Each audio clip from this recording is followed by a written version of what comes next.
Welcome to the Progress Zone podcast, where we help you create real momentum in your mindset, business, health, and life. I'm your host, Jody Donaldson, and every week we'll explore the small, intentional steps that lead to big, lasting growth. This isn't about hype, it's about habits. So let's get started.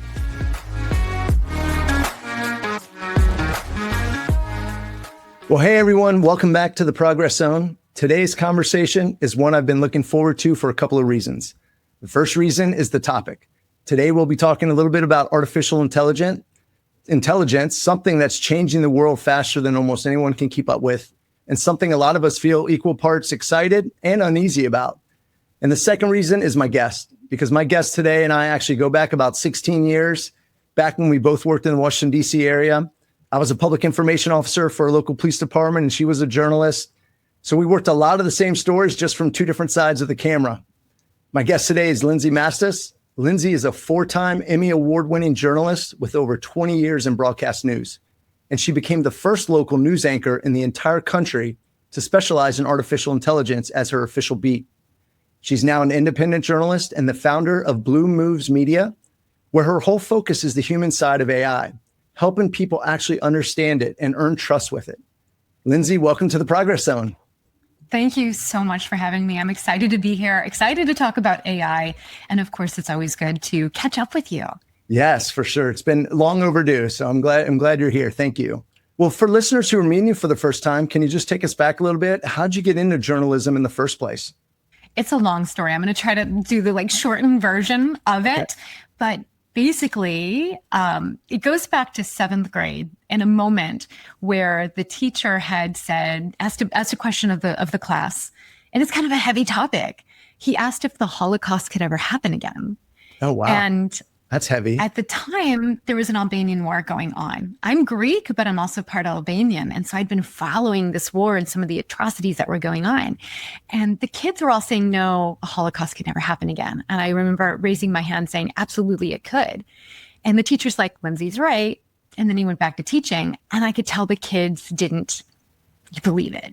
So yeah. I had been keeping a binder of everything that had been happening in the war. I brought it with me to school the next day, and I showed all the popular kids who I was very intimidated by. And I just wanted them to turn around and say, you're right. And instead, I could hear them gasping at some of the imagery that I had included, just newspaper clippings and clippings from Time magazine. They turned around and said, what can we do to help? And I didn't know it at the time. I didn't know what to do, number one. At the time, I didn't know what to tell them. But at the time, I didn't realize how I was going to get into journalism. I just knew that I had a gift to give people the information they needed to know about so that the people who could make a difference would know what to do. So informing the popular kids, they could end up doing a food drive if they needed to, or they could organize the masses. And so I've always seen my role as that. I'm the person here to shine a light on the things that people either don't know about, need to know more about, so that they can take action. Oh, I love that. That's such a cool origin story of kind of where you first were, but to keep a binder too, that's pretty impressive. In what middle school were you in? I was in middle school. The war was happening in 97. I still have this binder. And the war ended up, it was in Albania, and then eventually there was another war that popped up. And, it was just one after the other. And I if you went to my middle school, the middle school paper would have had articles about the Albanian war written by me. Right. I was trying to inform all the kids at school so that they would understand and know what was going on outside of our city. Yeah. Wow. Well, I mean, you've spent 20 years since then covering some of the biggest and hardest stories in the country. What did that chapter of your career teach you just about people or about pressure and telling the truth? I really think that transparency is important because people will not know what to do if they don't have the right facts. And no matter what I covered, whatever community I was working in at the time, there was a part of my career where I was a national correspondent. I flew in to some of the biggest tragedies over a 3-year period, everything from the Boston Marathon bombing, the movie theater shooting in Colorado, the West Texas explosion. There were so many things that I went in and talk to people, talk to the community about. And you don't know what happens outside of those newscasts as a journalist. But I just, in my heart, I know that people might have seen something on the news, something that made it to their living room. Yeah. And they thought, actually, I can help this family in a way that maybe no one else can. And they made the connection because of it. They're probably not going to come back to the journalist and say, I saw your story and that's what helped me reach out to this family and provided them help at a time that they most needed it.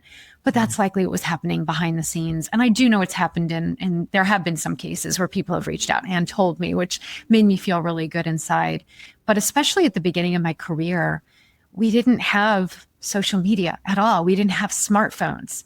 Turning on the evening news or the morning newscast is the only way you would know that maybe your neighbor a few, miles away is suffering because of something horrible that happened. And there's something you can do to help them get through this really difficult time. And I really feel that at the beginning of my career, that was a motivator, to help the people that I didn't, I just felt like, yeah, I know this is helping. I just can't show you how. Yeah. But as we kind of got into this new world, things have definitely changed. And so the kind of journalism I was doing at the beginning of my career, I don't think I would do today. I don't think it has the impact it once had. And I don't think that communities necessarily have to turn on the television to know what's going on. We have so many different avenues to get informed. And I do think that now, especially local news, has a different role to play.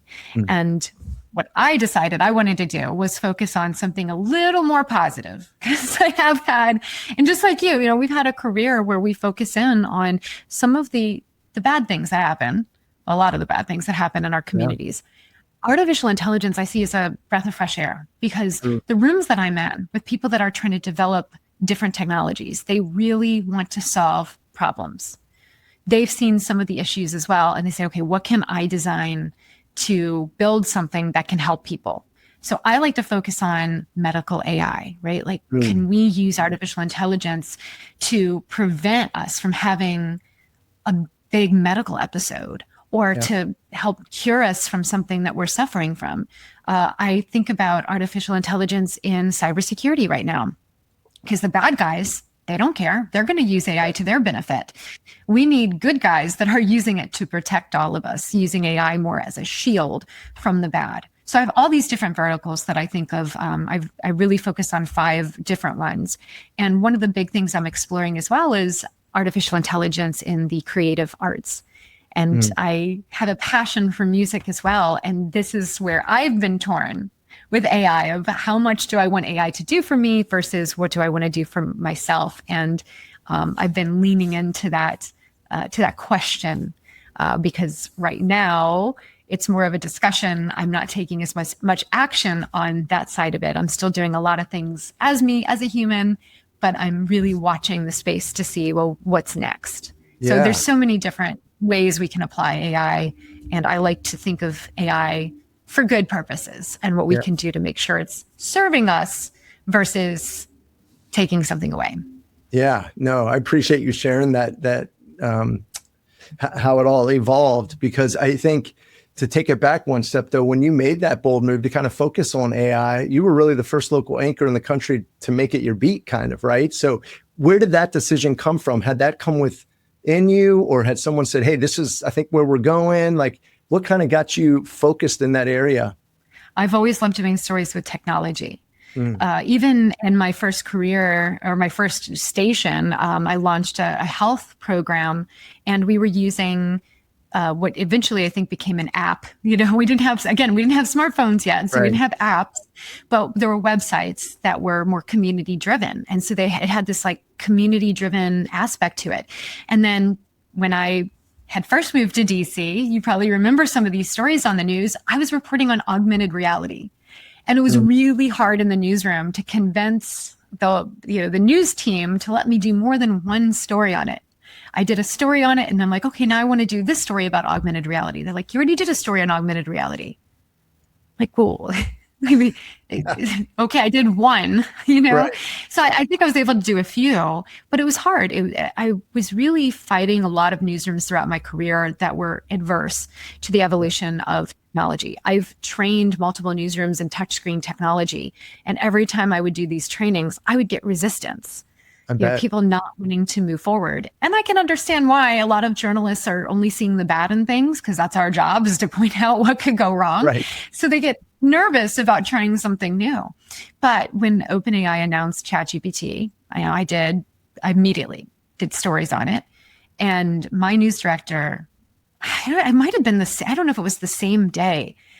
It was very, very quick. She came to me and said, "Do you want to make this your official beat?" Mm-hmm. I said, "Absolutely, I do." Sold. And so, yep, it was almost immediate. And I had been doing quite a bit on the technology realm already. I had a series about online scams, but it just seemed like a good next step. And I was able to kind of merge some of what I was doing with that series with the AI beat, but I still had those two separate series going on at the same time. So I've always been focused on tech, and mostly, how do you use tech to your advantage versus because there's plenty of people that'll use it for bad. We need to focus on the good, and that's right.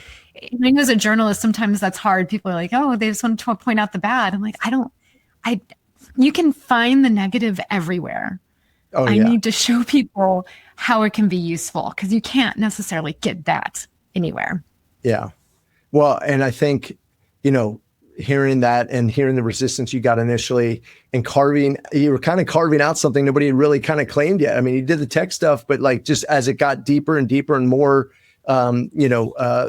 programming and more stuff that's come out, what did that actually take to you, like emotionally or practically?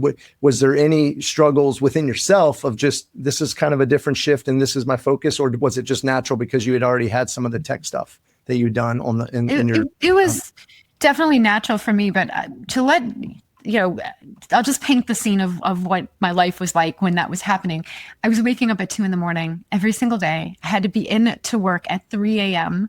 for my first meeting, my second meeting at 3:30. And then I would anchor the alert desk, which is, anything breaking that's happening in the morning. Usually it would be very heavy stuff. I would have to put together up to 9 segments, sometimes more if there was breaking news. Mm-hmm. And then I would have to sneak off that set and go to a different set to fill in anchor another show and do traditional anchoring there. And as soon as I was done with that, I'd have a little bit of time to try to work on AI. And then I had another meeting. And then I have a little bit more time to try to work on AI in my other series. And out of everything I was doing, I was exhausted, by the way, but out of everything I was doing, I thought, everything I was doing, I was just like, AI is the one part of my day where I'm smiling. Yeah. Anytime I'm working on those stories or researching or talking to people in that space or going to events, I feel really good. Yeah. And I was coming up on 20 years. I had to make a decision about whether I was, TV news is contract based. So I had to make a decision soon about whether I was going to continue waking up at 2 a.m. or if I was going to try something new. And I decided to hire myself, create my own company.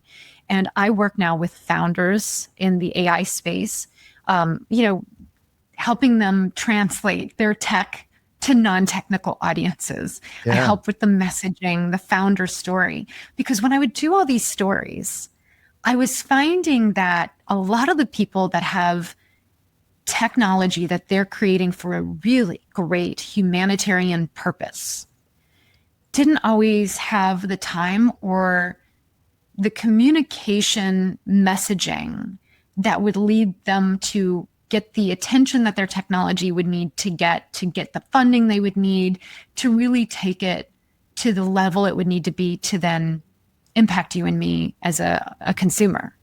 Right. And so I love working with mission-driven founders to make sure that people can truly understand what their tech is about. A lot of people in the technical space, they do think they're really good at translating tech. Yeah. And most of us, if we don't understand something, we smile and nod and pretend that we do. So it's hard for founders sometimes to realize, like, people don't understand what you just said. They're being polite and they don't want to feel like they didn't understand what you said. They don't want to feel stupid, but no one understands what you've just said, or it didn't relate enough to what they're going through. So that's where I just launched the advisory part of my business. So I've been focusing on that. On top of that, I've been doing a lot of public speaking. And then I also do content as well on AI and tech, including on my own YouTube channel. My YouTube channel, I use for like experimenting, any possible AI that I think is cool. I want to try it out. That's my excuse to try it out. Everything from planning a trip to Norway above the Arctic Circle during the polar night, completely planned with AI, going into a wind tunnel and showing how AI is now interpreting the data even faster, getting into a really cool simulation where I was flying a Black Hawk, not a real one. I crashed this thing so many times. I can fly fighter jets in VR pretty well, but for some reason the Black Hawk was really, really difficult. Complicated. But I was showing how technology, they're using haptic technology, which haptic technology is where you feel it. Like when your phone vibrates, that would be a haptic technology. But you'd be in this like bodysuit, and with the vibrations, it would tell you how to fly. That way, if you were in fog or in rain, as a lot of small aircraft are, it would be safer. So they were specifically focusing on like the crashes that killed JFK Jr. and Kobe Bryant. How can they develop technology to prevent those types of crashes? Right. So I focus in on a lot of different elements of AI because I really believe that this is the technology that can save lives. Yeah. Well, so let's talk a little bit about AI itself. I think a lot of people right now feel a mix of excitement and fear about it, right? So when you talk about the human side of AI, you've kind of touched a little bit on it, but what do you mean by that exactly for someone who doesn't really grasp AI yet? It's hard, I think, for when something new comes, and I've seen this so many different times because I've always been pushing the technology. I was like an early adopter to social media, all of this, there is resistance at first. Change is hard for a lot of people. I think that people like me who enjoy change, I think I'm in the minority there. I don't think that there's a lot of people who enjoy change, but I really have to just remind myself and remind others that everything changes all the time. And it's the attitude toward it. I think it's overwhelming as well. It's everywhere right now. It's hard to know where to begin. So what I tell people is, why don't we start with something really small? And that could be going to an LLM. It could be, LLM stands for large language model. So this is the AI you basically type or talk to. Okay. ChatGPT, Claude, Gemini, you can go to any one of these and just start with one question. And that is, what can I use you for? Like you can ask the AI what it does. You can say, I am an electrician. Why would I need to use AI? And actually, I almost feel like bringing this up. I'm going to bring this up right now and just kind of like do a quick demonstration. So I'm going to say, so my AI knows me very well. It's going to be like, what are you talking about? Right. Let's say you're not switching careers, are you? No. So I'm going to say, let's say I'm an electrician. How can I use AI? So I'm just going to ask ChatGPT this question. And immediately it says, okay, if you're an electrician today, I'd think less about using AI and more about making money, saving time, and winning jobs. So it says, before you even get to the job, use AI to answer customer emails and texts, turn a phone call into a polished estimate, generate proposals in minutes instead of an hour, and explain complicated electrical work to homeowners in plain English. So boom, that is 4 different ways you could use AI in a job that normally you would not use AI in. Right. Yeah, it's automating all that administrative stuff so you don't have labor costs and you have opportunities to just focus on the things of the work that you got to do. Yeah, I think that makes so much sense. That's so cool, though. Thank you for making that example. That's a perfect example of just how folks who've never done it can just start and really test it out. I think really helps with the fear part of it. So I was an early adopter to a platform called Periscope, which was this video streaming app. It was so new. Like we didn't have Facebook Live. We didn't have anything like that. And I didn't know if the person on the other side of the screen could see me. Like I was afraid to take my phone into certain places because I was like, oh, what if they can see me, right? I had no idea. And the first thing I did, people were using it to live stream what was in the refrigerator. So they weren't showing their faces or anything like that. They just open the refrigerator and be like, I have jelly, I have eggs, I have leftovers. And it was a low stakes way to introduce yourself to the technology and just see how it feels when you use it.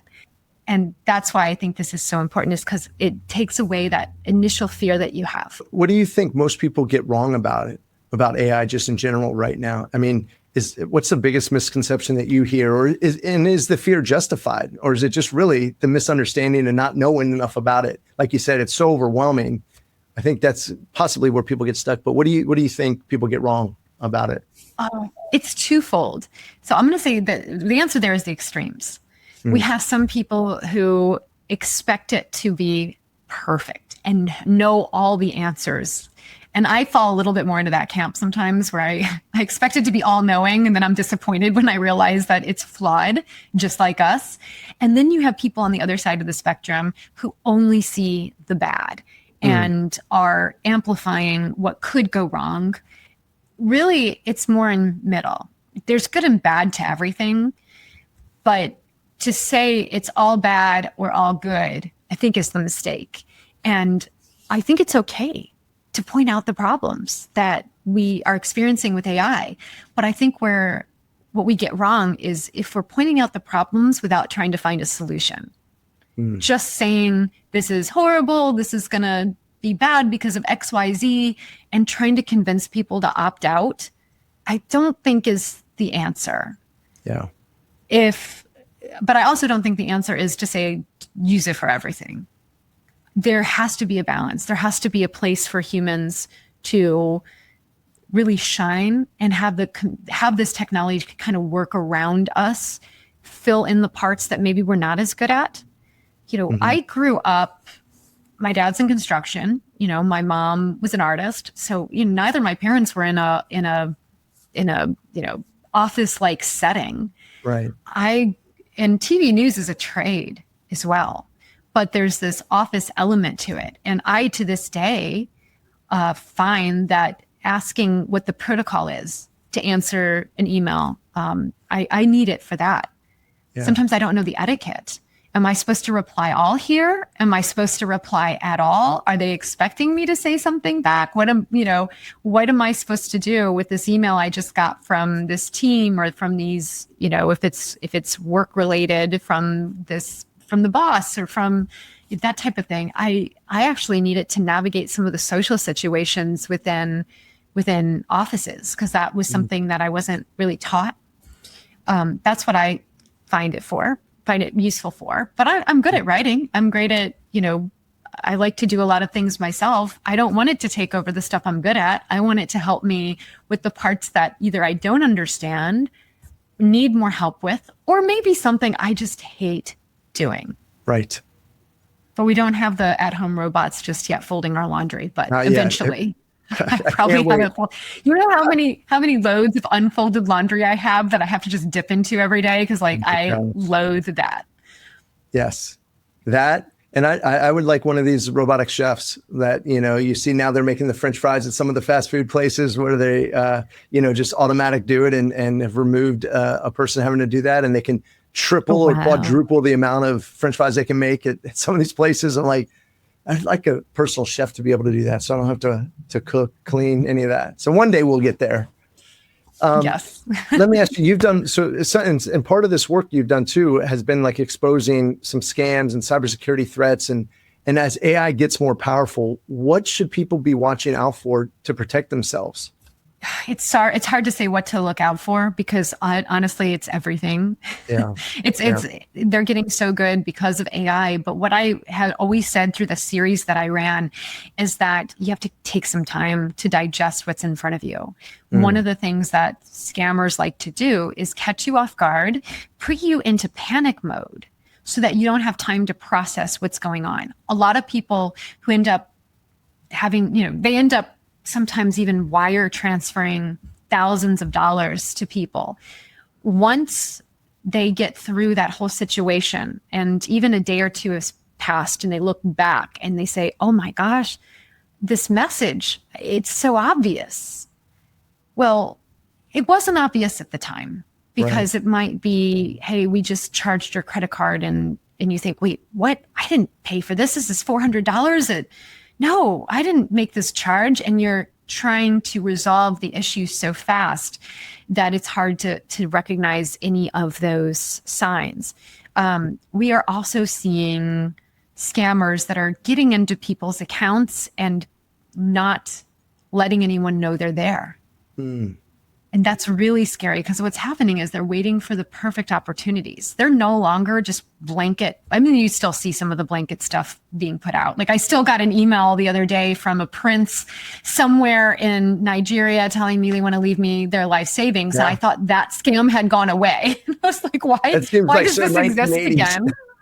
Right. Like this is so long ago we had this scam, but now we're seeing where they're doing their research on us. They're trying to figure out our hobbies, our friends, our family, our work, everything. I just saw a video the other day from a woman who luckily caught it. I've heard from others that didn't catch it. They were buying a property and some hacker had gotten into the, I don't remember where in the process it was, but they basically got instructions. Oh yeah, go ahead and wire transfer your, your down payment here. And she went to the bank to do it. And luckily she said the bank teller said, did you do a verbal verification check? Call them and just make sure this email came from them. And she called them up and said, we did not email you. Apparently their email had been hacked and they were just waiting for the right opportunity for the right person who was in the midst of closing. To swoop in. And I've heard of that specific scenario happening more than once. So we have to question even our loved ones. One of the stories I share quite often from a man named Albert, he got a call from his nephew and he thought it was legit. His nephew was threatening to take his own life unless he sent money to bail him out of jail because apparently he hit somebody allegedly. And Albert lost a lot of money. Luckily, someone was kind of watching out. They tried to intervene. In fact, he was putting cash into an ATM and sending it. And these scammers even told him which ATM to go to. They are granular about it. They're researching your neighborhood. They know where they want you to drive to. They know where they don't think anyone's going to see you do it. And luckily there was a guard who had seen him, tried to stop him. They were able to stop one of the transactions, but the scammers called him back the next day, did the same thing. He lost more money. So it's tough right now. And because of AI, people who may not even be in this country, who may not have English as their primary language, are now writing emails in perfect English. Because it used to be, look for grammatical errors, look for spelling errors. We're not seeing that anymore. They're able to take a real email and mimic it. They're able to do a lot of research on you. They can also use artificial intelligence to figure out your personality type and see which scam might work on you the best.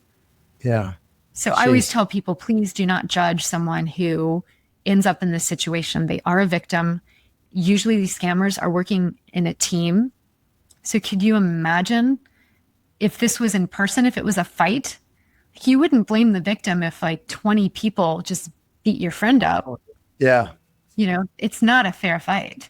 When you say that too, like those examples you gave, I mean, it is scary, right? Because I think, AI, even if the person wasn't mimicking the voice of the nephew or whatever, right? Like it can fake almost anything now, right? So voices, videos, like, so how do we protect that truth or in that kind of world? Because as it progresses, not only these old school scams of trying to get money, now you really see a picture of Lindsey and it's like, Lindsey's asking me for some help. I need help. Like, how are we going to work through that?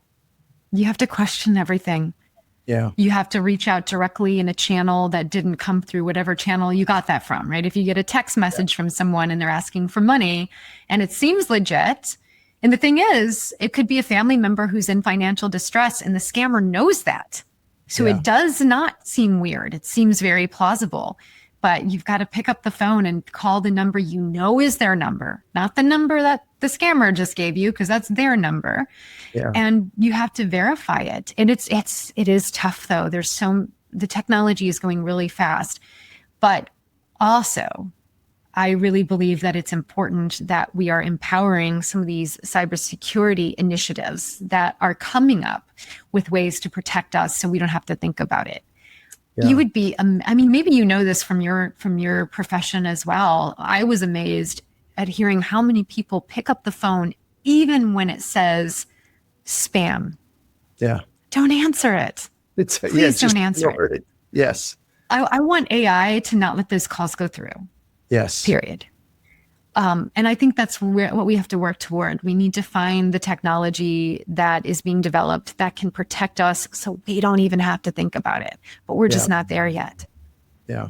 Well, and, you know, I don't want this to all be about scaring folks into just... no, there's so many good things about it. Well, and that's where I want to go to. Like on the flip side of this, what genuinely excites you about where AI is headed? And like, where do we... I mean, you gave the example of the electrician, but where do we see it actually making people's lives better? I see it a lot. Well, I mentioned medical earlier. A lot of the technology that I'm seeing that's being developed is supposed to be for people who might want to age in place. How do you age in place? A lot of people don't want to end up going into a facility. So what will help? There's technology that's being developed where it will take your blood pressure every day and report the results to your doctor. It will communicate with you every day. If you get lonely, instead of answering the call from who knows who just called you, could be a scammer, it has a feature where you can have a conversation with it. It's not supposed to replace a human, but in those vulnerable moments, and we're all like this, whether we're aging in place or even if we're younger, we all have times where we get a little lonely and we want to talk to somebody and there's no one to talk to. This can help bridge the gap for those moments where you just really want to talk to somebody.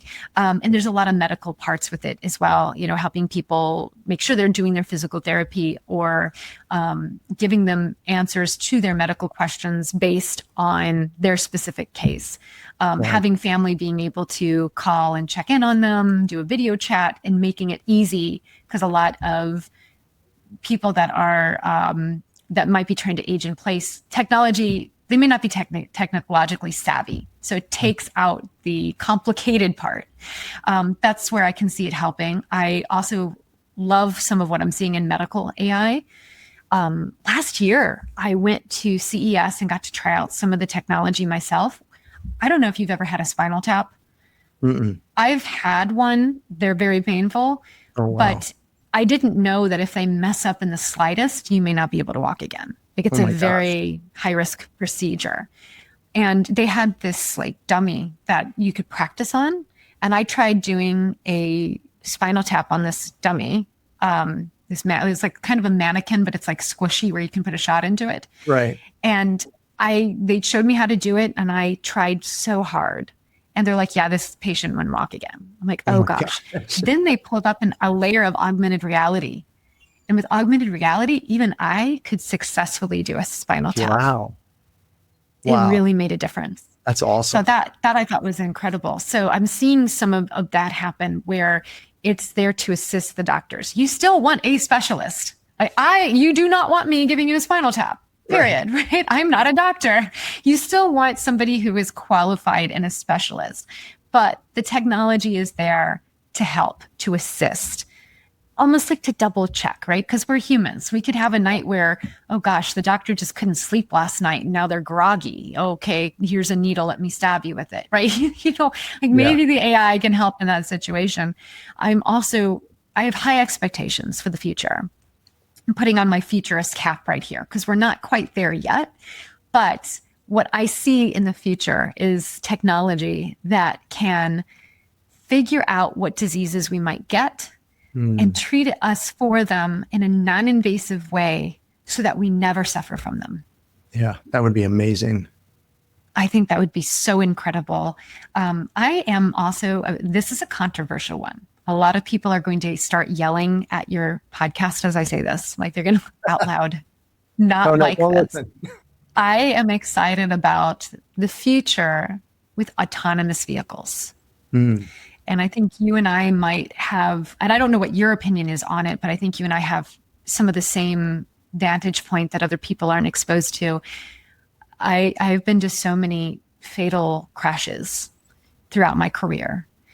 Crashes involving kids, crashes involving teens, crashes involving husbands, wives, families, just some of the most horrific, awful things that happen because of somebody on the road going too fast, being impaired, losing control. Sometimes things are completely out of their control.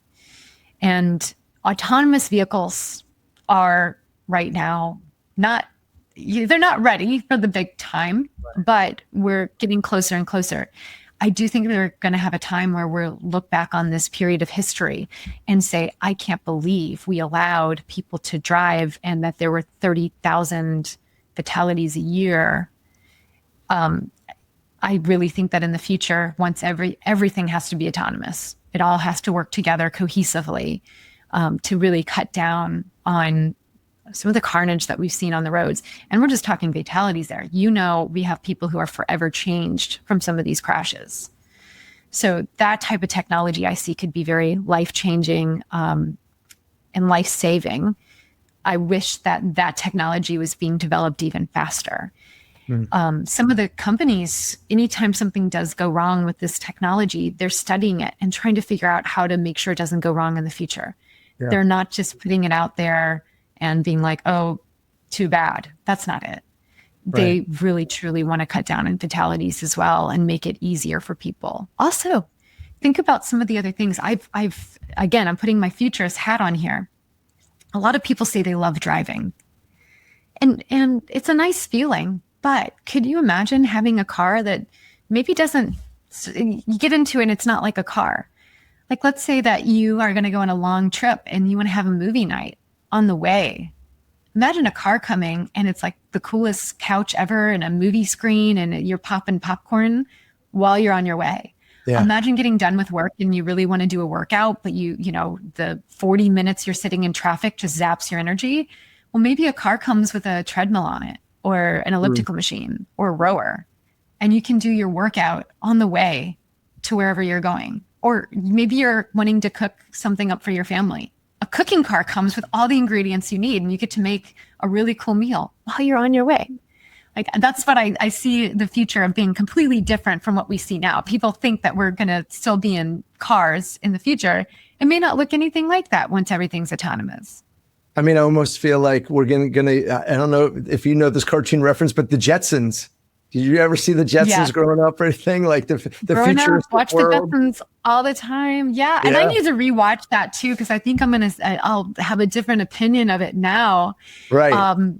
I do remember quite a bit of it. Rosie, was it Rosie? Yeah. The maid or the robotic maid and the dog. And we forget that Rosie was actually an outdated model in that cartoon series. When they got her, all the new models were taken. Yeah. So as you're watching the Jetsons, you have to realize that they are a regular family who couldn't afford the best of the best technology, that the future for them was still, pretty incredible. I mean, I think most women at the time when that was airing, it would be a dream to have something vacuum the house for you. Oh, yeah. Heck yeah. Wow. And still, I mean, I'm not big into vacuuming either. There's some things I like doing. Vacuuming and folding laundry isn't one of them. I don't mind doing the dishes though. Like, that doesn't bother me as much. I just don't like folding. Well, maybe you'll have that option in the future to not have to do those other two things. That's the way we're going. Right. I mean, if something else wants to do the dishes for me too, there's plenty of other things I could do at that time. I was going to say, I'm sure. So there's a lot, but I feel like, I like to focus on where we're headed and where we're going and what the future could look like. But we are getting a lot of technology now that is helping us. And I'm talking about big picture stuff, but really just finding extra time in your day is really helpful. Right. When I was in college, I had to go to a class where every hour I had to write down what I did. And that's when I realized how much of my day I was wasting as a college kid. I mean, imagine just doing that same exercise, but having artificial intelligence do an analysis and then give you suggestions on here's how you can get an extra hour in your day. Right. Try doing this way or that way. And you can explain to it, I really struggle with getting caught up. Like for me, it's doom scrolling, so it's like, well, why don't you set a time that you do your doom scrolling and you have to get XYZ done first? Like, oh, right. Yeah, that's probably a good idea. I don't know why I didn't think of that myself. Thank you, AI. It could be simple like that. I love it. This is so fun. Let me ask you this, just more Lindsey personal, right? So you've reinvented yourself in a real way. You started your own business, Blue Moves Media. And like, what does growth look like for you now personally? Just because you're speaking, you're doing all these cool things. What does your personal growth for you look like? What you're continuing to do? Sure. So anyone who started a business probably knows better than I do that I'm at the 1.5 year mark. So I think, it's still a startup. It's still a baby. It's a little baby business still. Cute. And when we talk about scaling, I start thinking to myself, like, yes, I cannot wait to get there because right now there's so much that I'm still developing. But I do have a longer term vision for how to scale, how to grow, and how to make the expertise I have more accessible to people and to more people. So right now, as I mentioned, I just launched the advisory part of my business, and I'm just working on getting the first few clients, which is a great time for them because, as most people know, whenever you first launch something, those first few ones you usually get a little extra because they're trying. You're still like wanting to. How do I explain it? Like you're working hard for those testimonials as well. I work hard no matter what, but also like these first few I realize are so critical because that's what leads. Right. And then you kind of find your stride after that. So that's what I'm working on right now. And then of course, wanting to do some more speaking because that's where I bring everything into it. That's where I'm able to inspire more people when it comes to where we're headed in the future, pointing out the bad so we can find a way to make sure that we're creating a future that we want to live in. And it's exciting, but I think that if I were to talk, and I have several mentors right now, like I do know that down the line, like right now I'm doing like one-on-one advisory. I know down the line, I will likely have where you can maybe pop into a program that I have, that there might be a course, things like that. Yeah. And I will get there. It's in the plans, but I can't do everything at once. Right. So I'm launching things in just kind of launching things as most companies do, right? Like they don't launch other products at once. They have a launch and then like 6 months later they launch something new, that type of thing. So there's real growth here and a chance to work with people long term as they develop what they're building as well. Yeah. I mean, everything's still so new with artificial intelligence. We forget that it's advanced so quickly in a very short amount of time. Yeah. Yeah, for sure. But we don't see how much farther it has to go. And it actually has a much farther way to go. Yeah. And it's going to go so much faster though, because it's learning from itself, correct? Like the way it's evolving. That's the part that I love, because a lot of the issues that people are bringing up with artificial intelligence, sometimes I'm hearing the same issues brought up that actually have already been solved or being close to being solved or better than it initially was. Right. Like some of these studies are from years ago and they already worked out the kinks and now it's already better. They're using AI to figure out how they can use less energy with AI. So AI is actually part of the solution of it has told developers, I would run more efficiently and with less energy if you designed me like this. That's cool. And that's really incredible. And that's something that had blown some of these developers away and engineers away, where they're like, whoa, because they have huge teams that are working on these problems. And then for AI to say, hey, here's something you missed, and it makes a world of difference. That was like, I feel like I could see some heads explode at that point. People are like, whoa, like in the space. Right. Like in that space, being taken aback. Yeah, it's powerful. Well, outside of AI and journalism, you're also a songwriter and you collect vinyl, I've heard, and you learn Yes. Spanish. How do those things keep you grounded?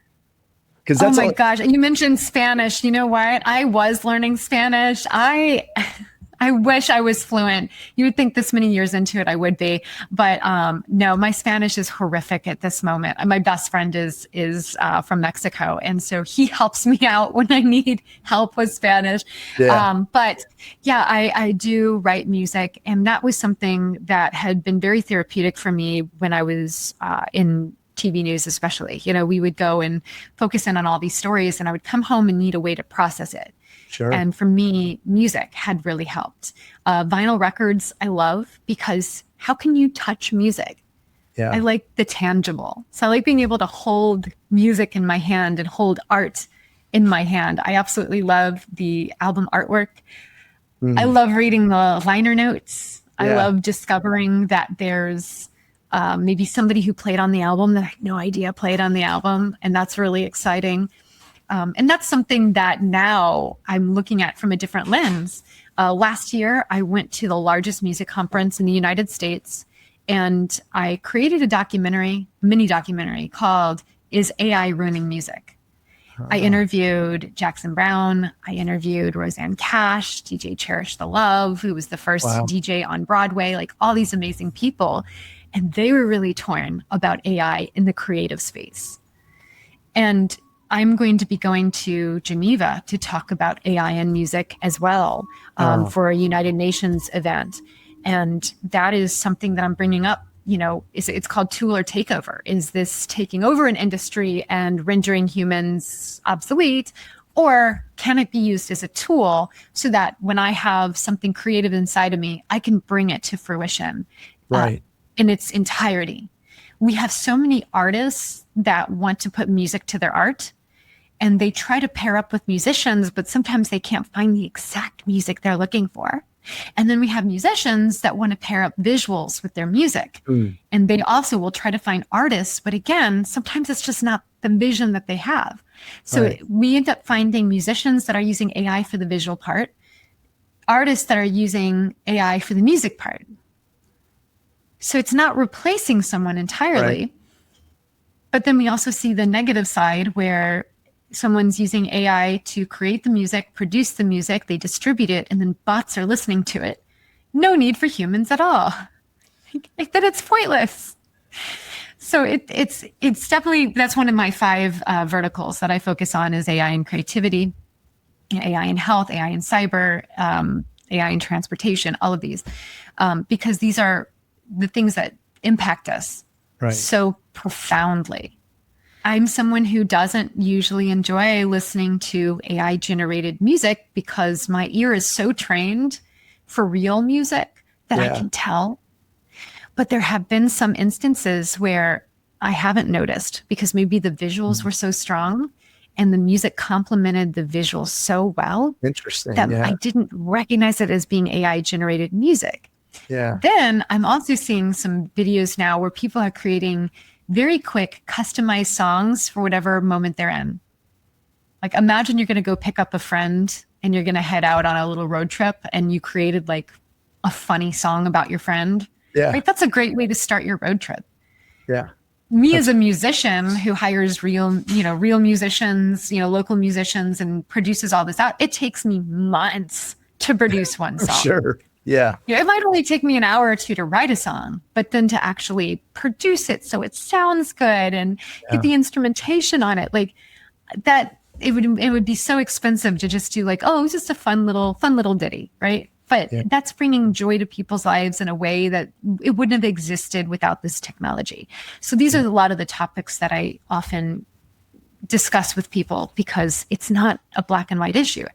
We're in the gray zone. I don't use AI to write my songs. I love writing. I love writing music. I don't want that to take it from me, but I do use it to say like, hey, I just wrote this amazing song. I'd like to send it to someone who I think should listen to it.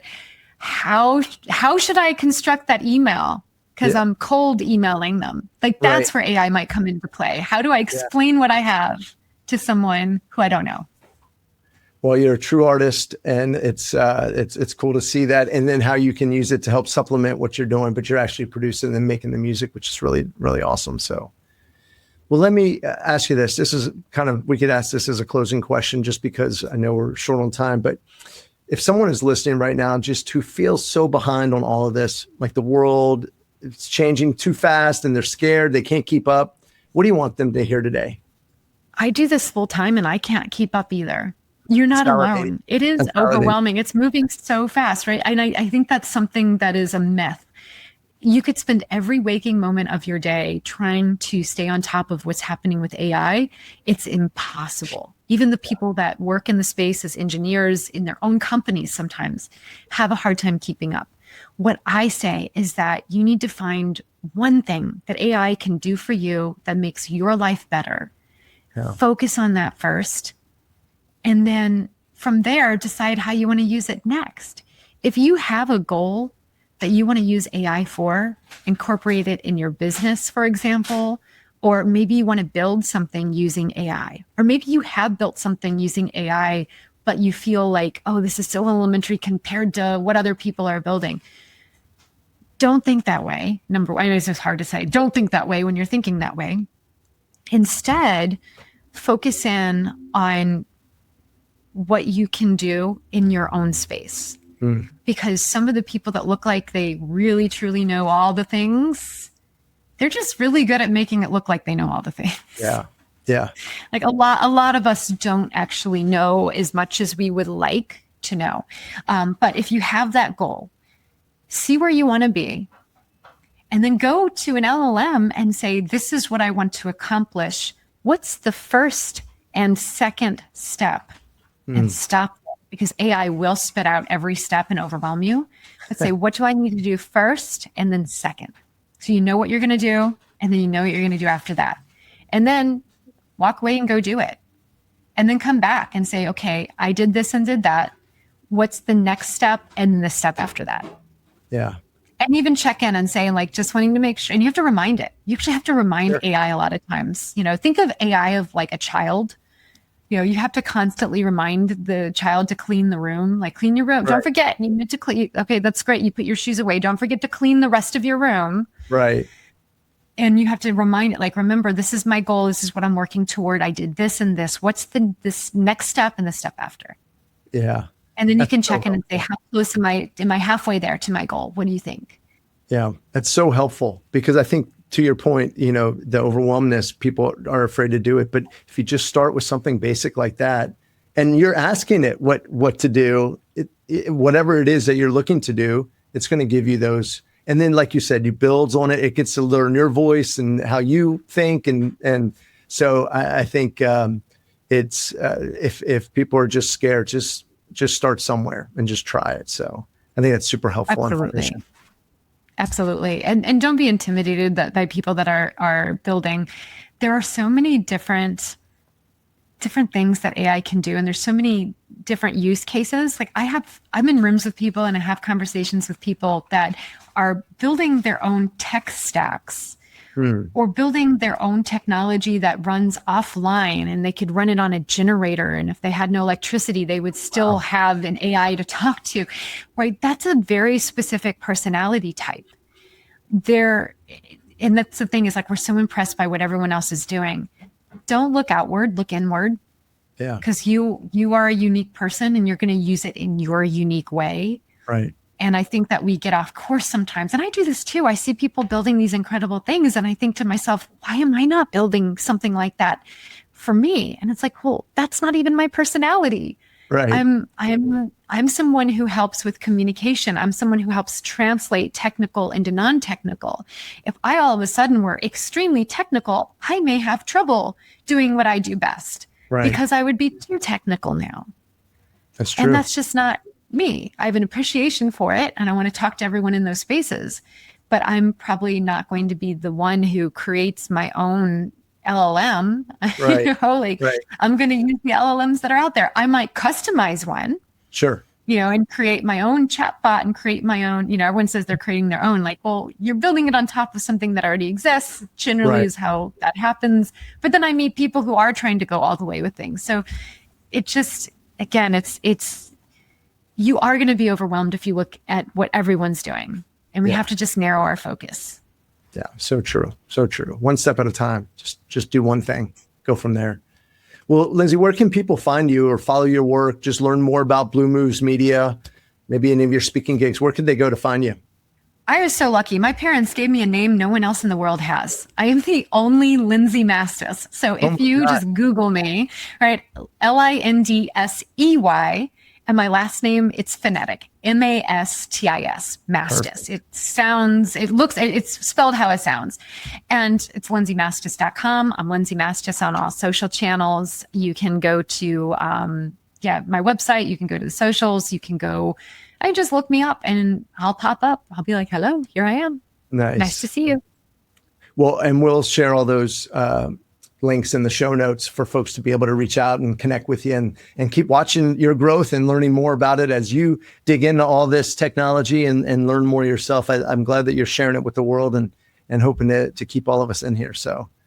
Absolutely. And I'm working with founders. So if anyone is a founder saying, I've been wanting to work on my messaging, or how do I have a conversation about this? Or how do, strategic advisory when it comes to how the public is perceiving your product, really some good opportunities there to put the gasoline on it and just accelerate where you're at. So true. Well, Lindsey, thank you so much for being here today. It has been such a great conversation, and it's just so good to reconnect after all these years. So I'm happy to see you continue your growth and rooting for you from afar. Thank you so much. Thank you for having me. And as always, it's just a pleasure to talk with you. And I know we're going to continue probably to chat even after the podcast, because you and I have just had such an amazing history. And I just thank you so much for sharing, sharing, like you said at the beginning, we were on two different sides of the camera, but we were in the same space, and we just have this shared history that I don't have with a lot of people. So thank you again. It's super special. Well, and listeners, if this episode helped take some of the fear out of AI for you, share it with someone who's been feeling overwhelmed by all of it. And remember, just keep showing up, keep doing the work, and keep making progress. And I'll see you next time inside the Progress Zone. Thanks for joining me in the Progress Zone. If today's episode gave you a spark, share it with a friend, subscribe, or leave a quick review. And remember, progress isn't about being perfect. It's about showing up. I'm Jody Donaldson, and I'll catch you next time inside the Progress Zone.